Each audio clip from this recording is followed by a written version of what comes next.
Sejarah Dunia yang Disembunyikan. Karya buku Jonathan Black. Bab 5. Dewa-dewa yang mencintai perempuan.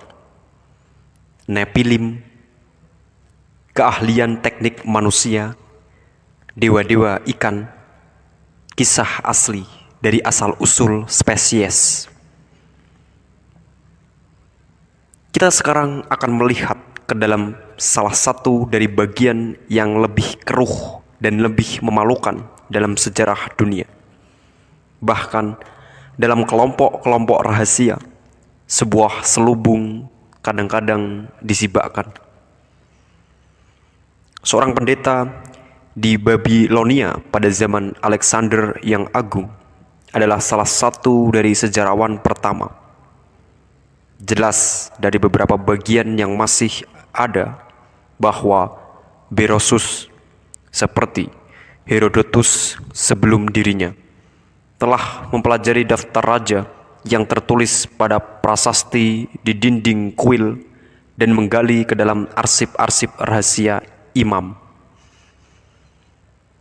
Bagian-bagian yang selamat berisi ajaran-ajaran sejarah asal-usul bumi, langit, dan keturunan hermafrodit, orang-orang sebelum seksual yang berkembang biak dengan cara partenogenesis.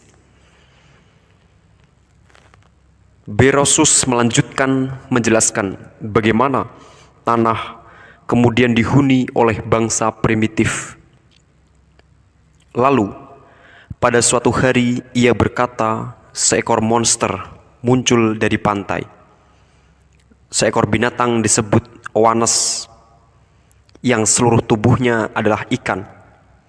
Di bawah kepala ikan ia mempunyai kepala lainnya dengan kaki di bawah seperti kaki seorang laki-laki terhubung dengan ekor ikan.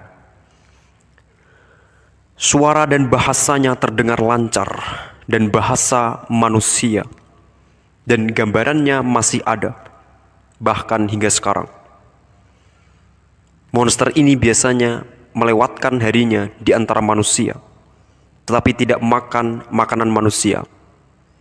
Dan ia memberi manusia sebuah pelajaran menulis, ilmu pengetahuan, dan berbagai macam kesenian.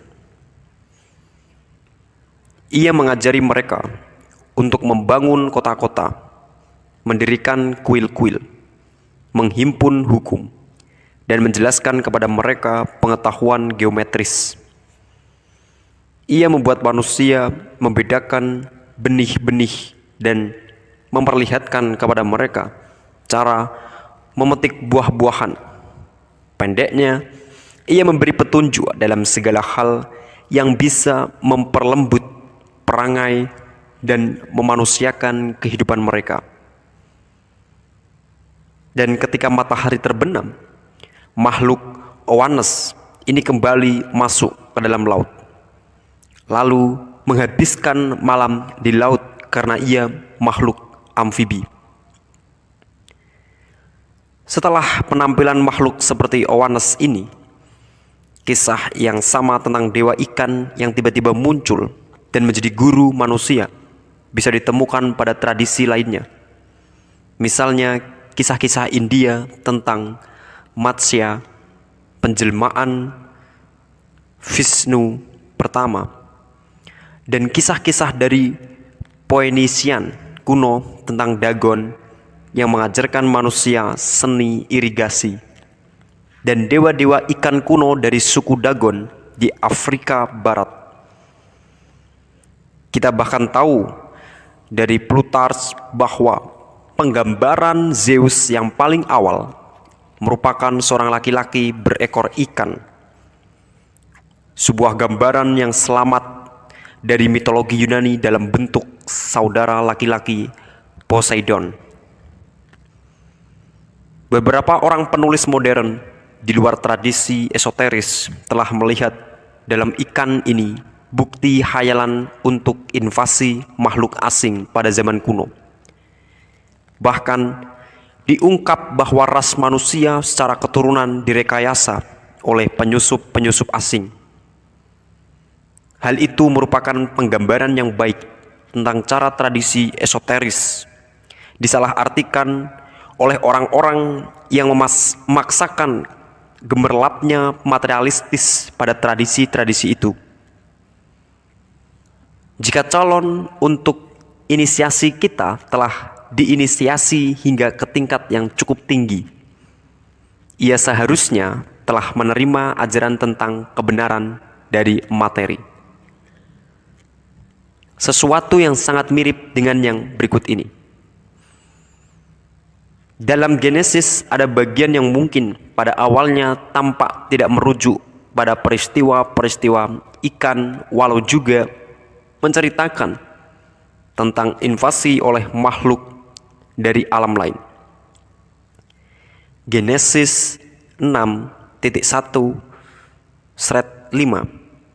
Ketika manusia mulai bertambah di permukaan bumi, dan bagi mereka lahir anak-anak perempuan, dan anak-anak Tuhan melihat anak-anak perempuan manusia cantik-cantik. Lalu mereka mengambil istri-istri dari perempuan-perempuan itu, siapa saja yang mereka sukai. Ketika anak-anak Tuhan menghampiri anak-anak perempuan manusia, dan perempuan-perempuan itu melahirkan anak bagi mereka. Ialah orang-orang yang gagah perkasa pada zaman purbakala, orang-orang kenamaan. Dan Tuhan melihat bahwa kejahatan besar di bumi, dan bahwa hatinya selalu membuahkan kejahatan semata-mata. Apa yang kita lakukan dari bagian ini? Frasa di sini diterjemahkan sebagai anak-anak Tuhan. Ada di mana-mana di dalam Alkitab, pernah diartikan sebagai malaikat-malaikat, utusan yang turun dari surga. Namun, konteks turun ini tampaknya juga mengandung kehinaan. Dengan mengatakan bahwa malaikat-malaikat bercinta dengan perempuan-perempuan, mungkin maksud Genesis adalah malaikat-malaikat itu menurunkan diri mereka sendiri untuk berperan dalam dunia materi, dan mungkin mereka menjadi jatuh cinta dengannya. Seperti yang saya katakan, kita sekarang sedang mencoba untuk memasuki salah satu dari bagian yang lebih keruh dalam sejarah rahasia. Dan kelima, ayat ini dalam Genesis mungkin sekali tetap tidak bisa dimasuki, bukan karena kenyataan bahwa bagian ini diperlakukan sedikit lebih lengkap dalam tradisi Ibrani kuno, terutama Book of Enoch. Buku ini menghilang dari arus utama sejarah eksoteris dalam 300 sampai 400 Masehi. Tetapi tradisi-tradisi yang berhubungan dengan keberadaannya, isi dan ajarannya diabadikan dalam Freemasonry. Kemudian pada 1773 beberapa naskah yang sangat compang-camping darinya ditemukan di biara di Ethiopia oleh penjelajah Skotlandia James Bruce. Dan dengan demikian, tradisi-tradisi Freemasonis dibela. Bagian dari peraturan agama kitab suci Kristen tidak pernah disatukan pada abad keempat. Tetapi Book of Enoch cukup dihormati oleh penulis-penulis Perjanjian Baru, sehingga mereka mengutip darinya. Jelas memandangnya sebagai sebuah otoritas dengan sebuah status semacam kitab suci. Ini karena sebuah nilai status buku ini. Maka Yesus Kristus jelas mengenali pikiran-pikiran tentang sebuah kerajaan yang akan datang dan keadilan dunia. Apalagi frasa yang digunakan pada transfigurasinya, ini adalah putraku yang terpilih, adalah untuk memperlihatkan bahwa Yesus Kristus adalah seseorang yang dijanjikan oleh Book of Enoch. Ini adalah apa yang harus dikatakan Book of Enoch tentang malaikat-malaikat yang mencintai perempuan-perempuan. Henokh 6.1/4. Dan terjadilah ketika anak-anak dari laki-laki telah berlipat ganda, sehingga pada hari itu lahir dari mereka anak-anak perempuan yang cantik dan jelita.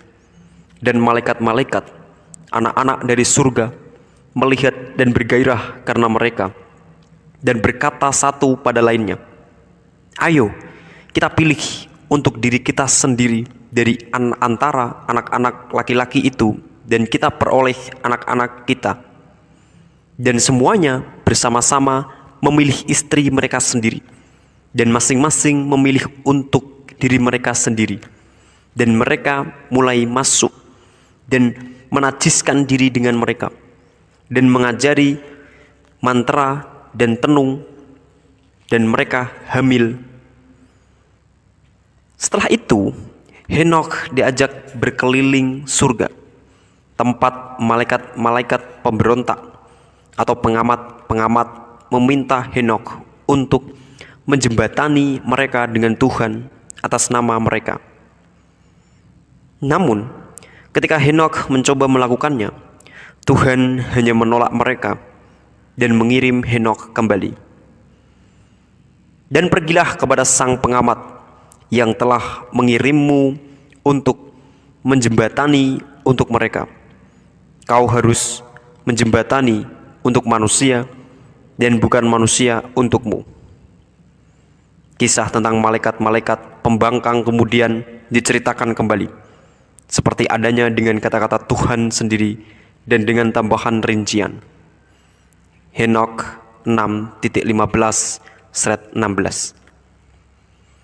Dimanapun kau telah meninggalkan surga yang tinggi, suci, dan abadi, lalu bercinta dengan perempuan, dan menajiskan diri kalian sendiri bersama anak-anak perempuan manusia, dan mengambil istri untuk dirimu sendiri, dan melakukan seperti anak-anak di bumi, dan mengambil raksasa sebagai anak-anak dengan darah dan daging dari perempuan, dan telah memperanak anak-anak dengan darah dan daging, dan darah dari mereka juga yang telah mati dan binasa.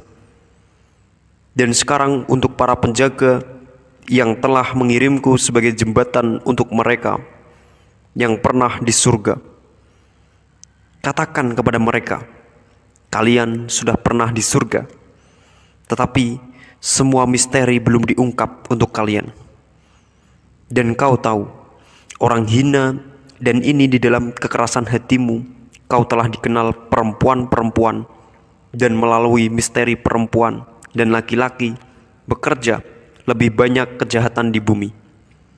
Karena itu, katakan kepada mereka, kau tidak akan damai. Surat dari Yudas 6.6 menjelaskan para malaikat penjaga tidak taat pada batas-batas kekuasaan mereka, tetapi meninggalkan tempat kediaman mereka. Seorang penulis Kristen abad ketiga, Commodianus, menulis, perempuan-perempuan yang menggoda malaikat-malaikat adalah perempuan sangat cabul, sehingga perayu mereka sekarang tidak bisa kembali ke surga. Akan tetapi, di luar yang sedikit itu, petunjuk terpisah-pisah yang aneh meletakkan sekumpulan sifat yang akrab dengan kita semua. Ketika surat dari Yudas menjelaskan para malaikat penjaga sebagai tidak tetap berada pada masa yang telah ditunjuk, tampaknya merujuk bahwa mereka adalah semacam penjaga waktu.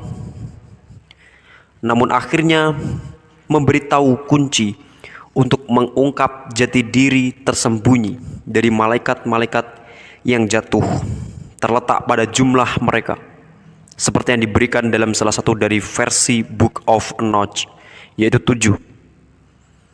Dalam semua tradisi 7 adalah jumlah dewa-dewa besar di tata surya. Lagi kita melihat bahwa kisah Alkitabiah telah disembunyikan di dalam kisah dewa-dewa astronomis seperti dari Yunani dan Romawi.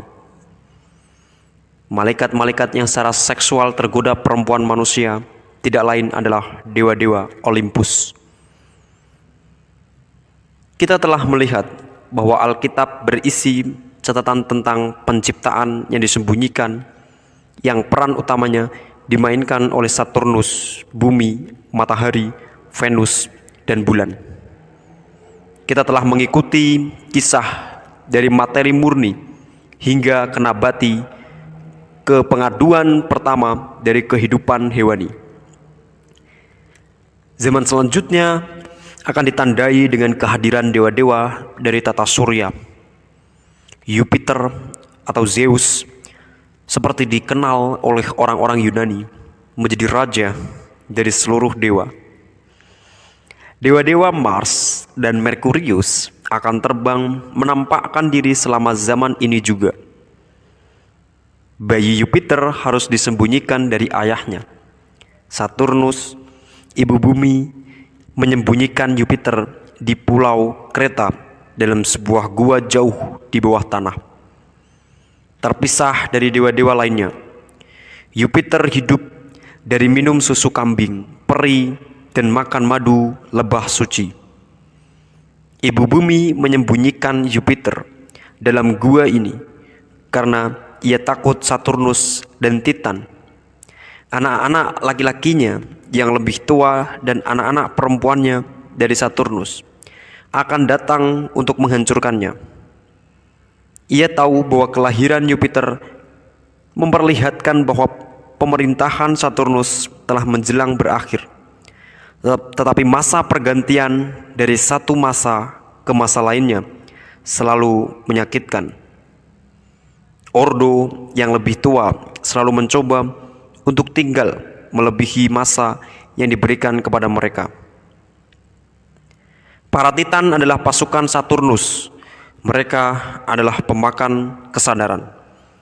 Mereka ingin menelan kehidupan baru dan menciptakan apa yang disebut Milton, yang tahu segalanya tentang sejarah rahasia, sebagai sebuah alam semesta kematian. Para Titan selalu menjadi musuh bagi Jupiter. Mereka gagal membunuhnya ketika masih bayi, tetapi mereka tidak berhenti memeranginya, baik sesekali maupun dalam perang besar, hingga akhirnya dan secara meyakinkan Jupiter mengalahkan dan memenjarakan mereka di bawah tanah. Di sana pasukan besar materialisme ini menjadi bagian dari susunan bumi, dan jika gunung berapi bergemuruh dan mengancam untuk meletus, orang-orang kuno mendengar ketidakpuasan mereka. Dengan dipenjaranya Titan, Jupiter menjadi seorang penguasa gunung Olympus yang diakui, raja dari dewa-dewa dan dewa dari zaman baru. Ia mengguncangkan ikal rambutnya, maka seluruh bumi bergetar. Ia satu-satunya dewa yang cukup kuat untuk melemparkan petir.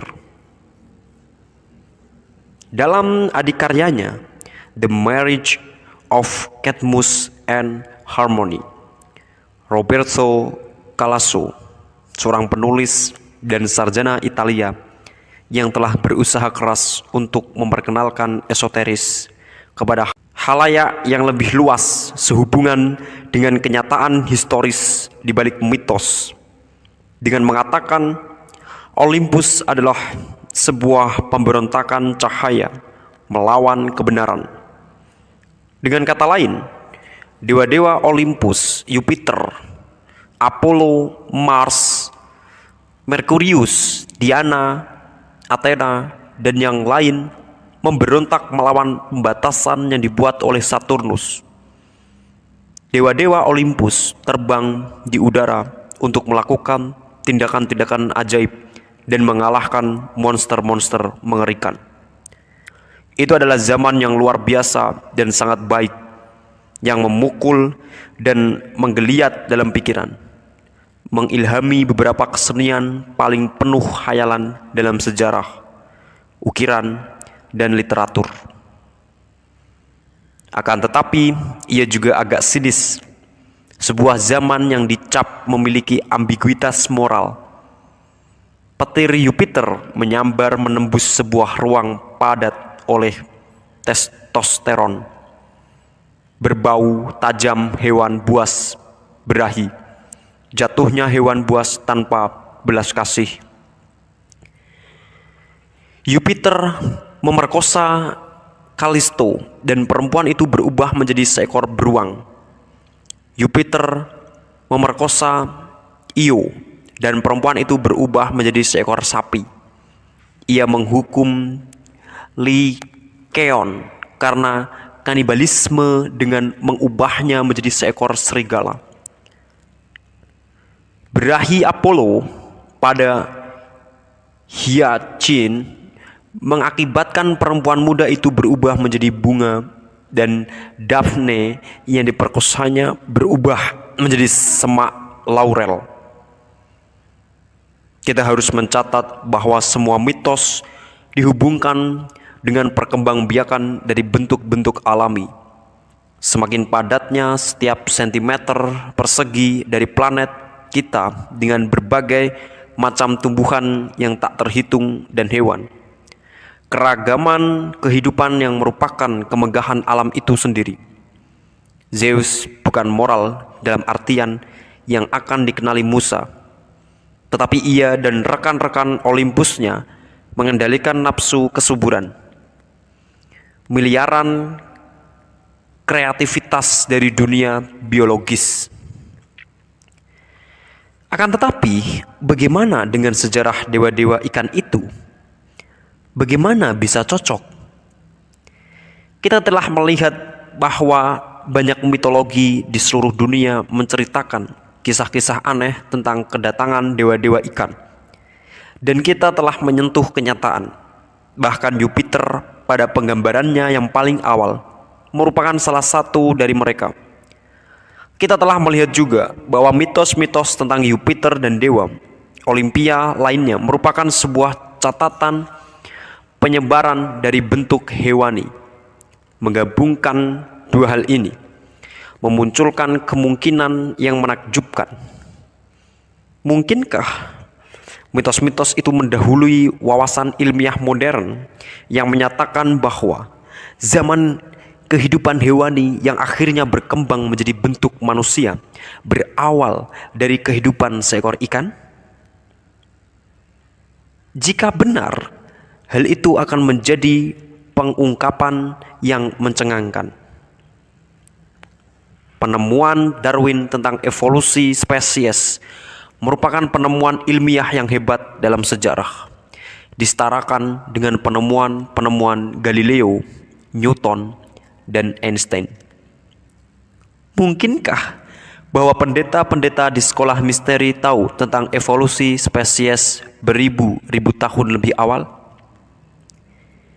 Kita sekarang akan mengungkap bagaimana bukti untuk pernyataan ini yang mungkin setidaknya pada awalnya terdengar mungkin, tertulis di seluruh langit dalam cahaya menyilaukan sehingga kita semua bisa melihatnya. Kita akan mengungkap sandi kosmos. Kita melihat bagaimana bagian-bagian terawal dalam sejarah akan dimengerti dalam artian penciptaan yang teratur dari tata surya. Berturut-turut Saturnus, matahari, Venus, bulan, dan Jupiter bergabung dalam karya anyaman keadaan dasar bersama-sama yang membuat evolusi kehidupan di bumi mungkin terjadi. Mengikuti urutan-urutan ini telah membawa kita pada awal kehidupan hewani dan kesadaran awal dari perkembangbiakan bentuk hewani. Untuk memahami sejarah perkembangan dari bentuk hewani ini, kita harus kembali lagi ke astronomi dan mengikuti urutan yang dipercaya orang-orang kuno bahwa planet-planet diciptakan kita sekarang kembali ke sebuah urutan yang saling berkaitan erat. Konstelasi rasi bintang. Bagi orang-orang kuno, kekuatan alam sedang tidur selama musim dingin dan kemudian terbangun kembali, menggerahkan pengaruh mereka sekali lagi pada musim semi. Oleh karena itu, Konstelasi saat matahari terbit pada musim semi sangat penting bagi mereka. Matahari menghidupkan konstelasi itu, memberinya tenaga, dan meningkatkan kekuatannya untuk membentuk dunia dan sejarahnya. Karena guncangan kecil bumi ketika berputar pada porosnya matahari, bagi kita tampak perlahan-lahan terjengkang ke belakang di hadapan bintang-bintang. Lebih dari satu periode, kira-kira 2,160 tahun, matahari terbit pada konstelasi yang sama. Kemudian, ia bergerak pada yang lainnya. Kita sekarang berada dalam zaman Pisces dan dengan patuh menunggu terbenamnya zaman Aquarius. Ketika konstelasi mengikuti konstelasi dan zaman mengikuti zaman, ragam simfoni musik dunia memberi tanda sebuah pergerakan baru, perputaran dari kekuatan gerakan, dari dorongan-dorongan naluriah yang menyapu seluruh kosmos, bergerak ke sebuah bidang baru. Kita memikirkan 12 konstelasi dari zodiak yang mengikuti dalam sebuah urutan sesuai dengan bulan-bulan dalam setahun. Aries diikuti oleh Taurus, kemudian Gemini. Dalam perputaran lebih besar yang diukur oleh pemunculan konstelasi-konstelasi ini pada equinox musim semi, konstelasi itu bergerak ke belakang. Gemini diikuti oleh Taurus, kemudian Aries, dan seterusnya. Fenomena ini dikenal sebagai presisi. Ada pertentangan di antara para akademisi tentang kapan orang-orang kuno mulai menyadari hal itu. Buku terobosan tersebut dalam hal ini adalah Hamlet Mill, ditulis oleh Giorgio de Santillana, seorang profesor di MIT History and Philosophy of Science, dan Herta von Dechern, Profesor Sains di Frankfurt University, dan diterbitkan pada 1969. Sangat terpelajar. Buku itu mulai sebuah proses pengungkapan kembali sebuah dimensi astronomis dari mitos-mitos yang telah lama dilupakan di luar perkumpulan-perkumpulan rahasia. Tesis mereka merupakan kumpulan kisah yang dengan inti seluruh mitologi. Benar-benar semua literatur dari Oedipus Rex hingga Hamlet, kisah tentang seorang anak laki-laki terbuang yang kemudian mengalahkan pamannya untuk merebut kembali tahta ayahnya, merupakan gambaran dari sebuah kejadian astronomis, satu epos presisi yang dilanjutkan dengan yang lainnya. Akan tetapi, kisah Hamlet Mill memberikan sebuah contoh statis. Ia memperlihatkan bahwa presisi itu dipahami pada sebuah pola dasar khusus, bukan tentang bagaimana pengertian dari konstelasi pemerintahan memungkinkan kita untuk melihat lapisan-lapisan yang berbeda dari mitos dalam urutan kronologis yang benar. Mari kita sekarang melihat pada urutan dalam artian kenyataan historis yang ada di belakang mitos Jupiter dan dewa-dewa lainnya menurut tradisi esoteris. Karena kita sudah melihatnya dalam sejarah seperti yang diingat dalam mitos, terutama mitos tentang dewa-dewa Olympus, kita dengan wajar menggambarkan diri kita sendiri secara anatomi sebagai orang modern. Namun, kita harus terus mengingat bahwa mitos ini mewakili seperti apa hal-hal itu dalam mata khayalan. Namun, sebuah mata fisik jika ada akan melihatnya dengan sangat berbeda. Karena apa yang diwakili oleh gambar ini adalah awal dan perkembangan dari bentuk kehidupan yang primitif. Jika zaman kehidupan laut pertama ditandai oleh kepemimpinan planet Jupiter, kemudian dalam hal presisi konstelasi ditandai oleh Pisces. Ketika matahari mulai terbit kali pertama dalam konstelasi Pisces, sebuah bentuk mengental dari substansi setengah cair di permukaan bumi. Ini adalah bentuk embrio pertama dari bentuk ikan, hampir sama dengan bentuk ubur-ubur pada zaman modern. Orang-orang kuno memahami dorongan evolusi ini sebagai Tuhan. Jika kehidupan primitif di atas bumi, kehidupan yang pada akhirnya berkembang menjadi kehidupan manusia, mengalami bentuk seperti ikan primitif. Itu karena seorang dewa mengalami bentuk primitif pertama ini. Seperti adanya menarik kehidupan di muka bumi bersamanya. Di Mesir, tempat kejadian ajaib ini, kelahiran kehidupan hewani, dikenal sebagai kelahiran Horus, dan gambaran pertama dari Horus. Seperti gambaran pertama Jupiter, setengah manusia, setengah ikan. Jadi, kita melihat lagi bahwa Yunani dan Mesir, seperti orang-orang Yunani dan Ibrani, memuja dewa yang sama dalam selubung budaya yang berbeda. Zaman presisi yang berikutnya adalah zaman Aquarius pertama. Ini adalah masa evolusi amfibi, makhluk mengambang raksasa, semacam lumba-lumba modern, tetapi dengan kaki dan tangan berselaput dan kening seperti lentera.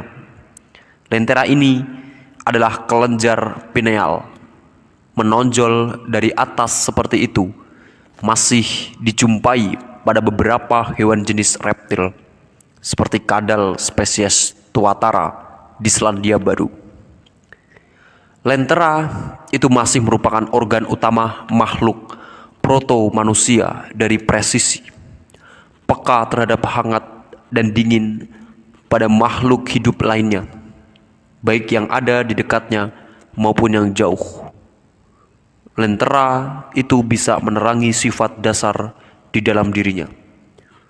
Proto-manusia ini bisa memberikan intuisi, juga sifat tumbuhan, menilai kesesuaian mereka sebagai makanan atau obat dengan cara yang bisa juga dilakukan oleh beberapa jenis hewan.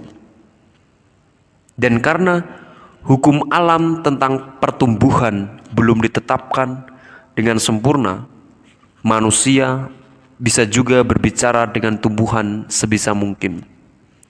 Seperti pada saga-saga kuno Yahudi, membuat sepokok pohon menghasilkan buah atau tongkol padi-padian tumbuh setinggi pohon cedar di Lebanon. Kita harus membayangkan kata-kata itu diucapkan oleh manusia-manusia amfibi dengan suara seperti seekor rusa jantan. Manusia berkening, lentera kemudian divisualisasikan dengan lebih baik sebagai unicorn. Dewi Bumi masih memberitahu apa yang mereka lakukan secara peramalan, sehingga hukum alam dan hukum moral menjadi satu hal yang sama. Kebenaran historis ini digambarkan dengan indah pada permadani terkenal dalam Musée de Cluny di Paris, dengan seekor unicorn meletakkan kepalanya di atas pangkuan seorang perawan. Kolektif ingatan kita tentang unicorn adalah tentu saja sebagai seekor makhluk buruan. Manusia bisa mencari perlindungan di atas pangkuan ibu bumi, tetapi dunia telah menjadi tempat berbahaya. Kita melihat keinginan asli manusia itu secara bebas telah ada, dan keinginan untuk terus ada secara bebas, tidak terpadu ke dalam bentuk proto-manusia. Keinginan yang liar itu digambarkan sebagai naga-naga dalam mitologi. Mereka meneror makhluk ciptaan lainnya. Ketika permukaan rawa-rawa bumi mengeras menjadi seperti tanah kering, tahapan berikutnya dari perkembangan bentuk manusia dimulai. Ini adalah awal dari zaman Capricorn, ketika proto-manusia mulai mengembangkan betis dan kaki tangan untuk merangkak di atas tanah, mengejar gairah hewani berkembang mereka.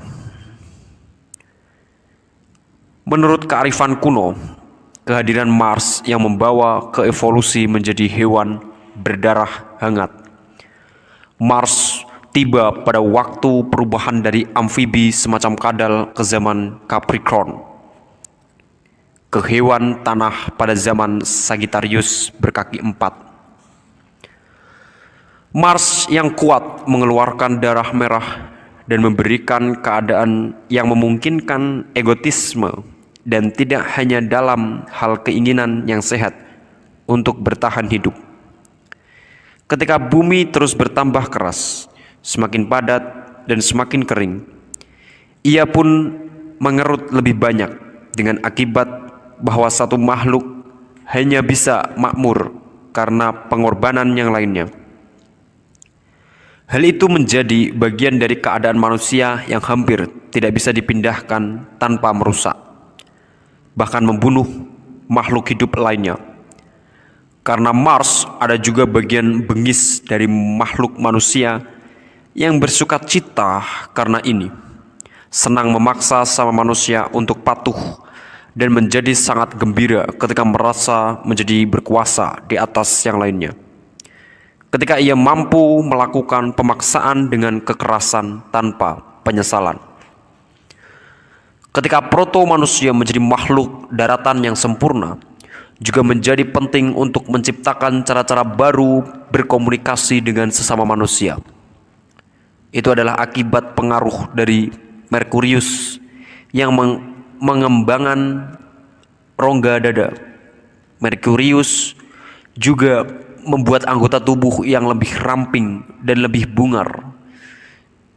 bugar sehingga lebih memudahkan manusia untuk bergerak saling mendekati dan bekerja sama.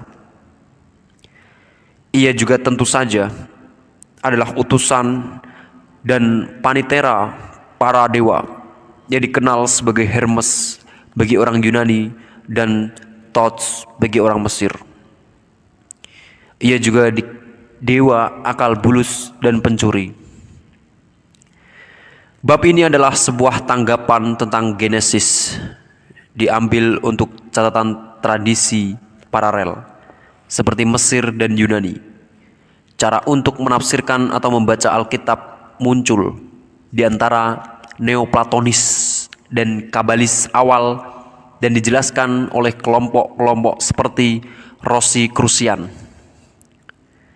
Banyak dari yang telah kita pertimbangkan bisa ditemukan misalnya dalam tulisan Robert Flood pada abad ke-7, sangat berpengaruh pada karya Milton, Paradise Lost. Dan tidak lama kemudian tanggapan Jacob Boehme tentang Genesis telah disebutkan Mysterium Magnum, karya penjelasan tanggapan-tanggapan ini dan pembingkaian kearifan Rosicrucian dalam zaman modern dilakukan oleh sarjana besar Austria dan anggota Rudolf Steiner, yang perkumpulan antroposofinya mungkin memiliki pengakuan jelas sebagai penyalur dari arus Rosicrucian sejati. Meski di luar tradisi esoteris, hal itu diakui bahwa masyarakat kuno di seluruh dunia memperlihatkan persamaan yang luar biasa tentang gambar yang berhubungan dengan urutan konstelasi zodiak. Kecocokan yang diperlihatkan gambar-gambar ini menjadi lebih menakjubkan ketika Anda memandang betapa kecil pengaturan bintang-bintang seperti yang terlihat di permukaan bumi.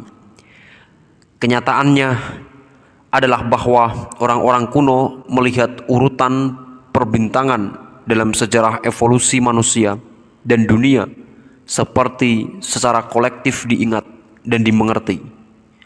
Bagi mereka, sejarah dunia tertulis pada bintang-bintang. Oleh karena itu, apa yang pada umumnya dianggap sebagai gagasan modern yang juga dianggap tahayul orang-orang kuno, sejatinya adalah sebuah gagasan kuno itu sendiri. Sebuah pemahaman tentang urutan evolusi spesies berasal dari ribuan tahun sebelum Darwin memulai dalam HMS Beagle. Sejarah rahasia ini tertulis dalam khayalan zodiak, ditulis oleh anggota seperti Jacob Boehme dan Robert Flood, dijaga dan dilanjutkan ke zaman modern oleh kelompok-kelompok esoteris, tetapi selalu dan sangat berhati-hati sehingga sulit bagi orang luar untuk memahaminya. Lalu, pada abad ke-19 ketika naskah-naskah keramat agama Hindu kali pertama diterjemahkan ke dalam bahasa-bahasa Eropa, banyak pengetahuan esoteris yang semula dengan sangat hati-hati dijaga dan dikendalikan, sekarang bocor ke kesadaran masyarakat. Kagum akan gagasan-gagasan itu mengakibatkan sebuah minat baru dalam Kabbalah dan tradisi barat lainnya, dan membantu menyulut kegilaan akan spiritualisme. Banyak kaum intelektual pada zaman itu menjadi tertarik dalam mencoba menggunakan metodologi ilmiah untuk spiritual dan fenomena spiritualis pada 1874. Charles Darwin menghadiri sebuah upacara pemanggilan roh dengan novelis George Eliot, saingan Darwin, A.E. Wallace. Ambil bagian dalam beberapa percobaan terkendali, hingga spiritualisme mempercayai fenomenanya bisa diukur dan diuji seperti fenomena lainnya. Seperti yang kita akan lihat kemudian, banyak pemuka intelektual, termasuk ilmuwan, percaya bahwa ada sesuatu dalam filosofi esoteris, dan bahwa ilmu pengetahuan dan supernatural akhirnya akan menyatu. Friedrich Max Müller adalah sarjana Jerman yang masih muda, bekerja pada East Indian Company pada 1840-an untuk menerjemahkan Rig Veda sebelum diberi penghargaan sebuah kedudukan sebagai seorang guru besar di Oxford. Ia terus menerjemahkan buku-buku suci dari timur sebanyak 50 jilid, sehingga untuk kali pertama doktrin-doktrin esoteris timur bisa dibaca secara meluas. Ia juga sangat akrab dengan Darwin yang selalu surat menyurat secara teratur. The Origin of Species diterbitkan pada 1859. Dalam sejarah rahasia, evolusi spesies bahkan bukan kemajuan seperti yang diduga ilmu pengetahuan. Ada liku-liku yang memiliki implikasi penting sebagai cara memahami fisiologi dan mental kita sendiri. Ada jalan buntu, permulaan palsu, dan bahkan niat penyabotan yang sengaja. Menurut doktrin rahasia, hewan berevolusi menjadi bentuk yang akrab dengan kita sekarang, dipengaruhi oleh bintang-bintang dan planet-planet. Misalnya, singa oleh konstelasi Leo dan banteng oleh konstelasi Taurus. Area kosmis adalah seluruh bentuk biologis dunia yang secara bertahap akan bergabung menjadi manusia, yang ditujukan untuk menjadi raja dari segala ciptaan. Ketika dewa-dewa memimpin kemanusiaan menjadi semakin dekat pada anatomi manusia, seperti yang kita ketahui sekarang, mereka menganggap bahwa bentuk sebagian hewan dan sebagian manusia diingat oleh orang-orang Sumeria, orang-orang Mesir, orang-orang Persia, dan orang-orang Babilonia. hingga akhirnya mereka menganggap bentuk-bentuk sempurna secara anatomis yang diingat oleh peradaban besar terakhir dari dunia kuno, orang-orang Yunani dan Romawi misalnya. Dewi dari planet Venus adalah Hathor yang berkepala sapi, dan dewa planet Merkurius adalah Anubis yang berkepala anjing pada dinding kuil orang-orang Mesir. Menurut tradisi rahasia, dewa-dewa yang sama, makhluk-makhluk hidup yang sama diingat oleh orang-orang Yunani klasik berikutnya dalam sebuah bentuk yang lebih berkembang. Naskah kuno menjelaskan zaman ini juga meletakkan penekanan pada raksasa-raksasa. Penulis Book of Enoch ditulis dalam tradisi Ibrani, dan Plato ditulis dalam tradisi Yunani. Setuju bahwa pada zaman sebelum air bah ada ras raksasa. Sejatinya, tradisi-tradisi dari ras raksasa yang kuno sekali bisa ditemukan di seluruh dunia.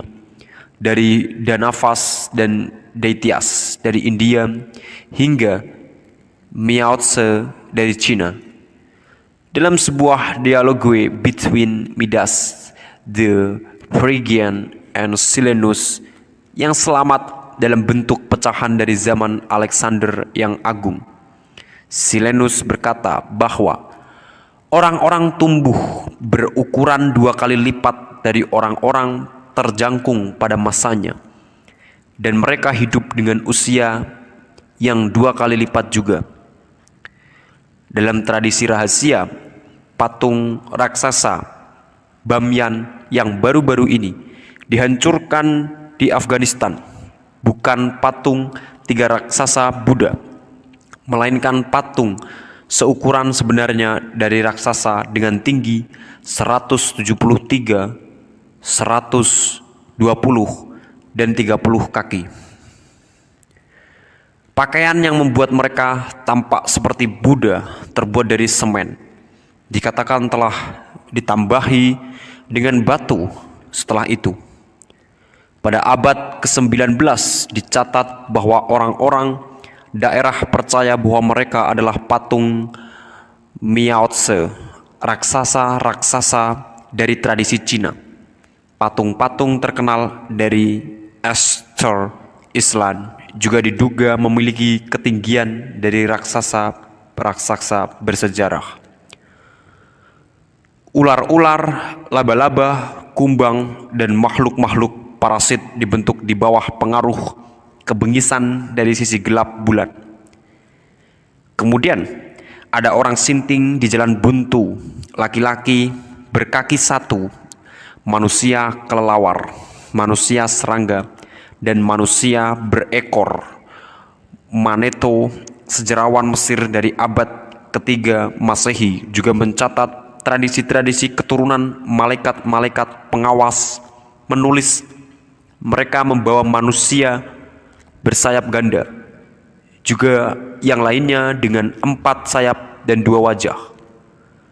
Manusia dengan 1 tubuh dan 2 kepala, sementara manusia lainnya mempunyai paha kambing dan tanduk pada kepalanya. Yang lainnya mempunyai kaki belakang kuda dan kaki manusia di depan. Ada juga yang lainnya dikatakan laki-laki berkepala banteng dan anjing-anjing berkepala 4 yang ekornya muncul dari punggung seperti ekor ikan, dan monster-monster lainnya, makhluk-makhluk seperti naga. Maka ini adalah zaman yang dikenang dalam mitos-mitos besar dan bergema dalam literatur khayalan yang besar, seperti The Lord of the Rings karya J.R.R. Tolkien dan buku serial Narnia karya C.S. Lewis. Literatur khayalan ini mewakili sebuah aliran ke dalam masa kini dari sebuah kenangan kolektif dari zaman itu, ketika manusia hidup di bumi bersama dengan raksasa-raksasa, naga, putri duyung, manusia setengah kuda, unicorn, manusia bertanduk kambing, manusia bertelinga dan berekor kuda, legiun kurcaci, peri, bidadari, perihutan, dan makhluk hidup spiritual yang lebih rendah yang melayani dewa-dewa, dan manusia hidup berdampingan dengan mereka, berperang bersama mereka, dan kadang-kadang jatuh cinta kepada mereka. Dalam sejarah rahasia, makhluk-makhluk terakhir untuk berinkarnasi sebelum manusia adalah kera. Mereka muncul karena beberapa roh manusia bergegas berinkarnasi terlalu cepat sebelum anatomi manusia disempurnakan. Oleh karena itu, dalam sejarah rahasia tidak benar mengatakan bahwa manusia adalah keturunan kera, tetapi kera mewakili sebuah degenerasi dari manusia. Tentu saja tidak ada makhluk menakjubkan yang meninggalkan jejak dalam catatan fosil. Jadi, mengapa laki-laki dan perempuan hebat dalam sejarah, anggota perkumpulan rahasia, percaya kepada mereka? Mengapa orang cerdas manapun harus mulai bermain-main dengan pemikiran itu?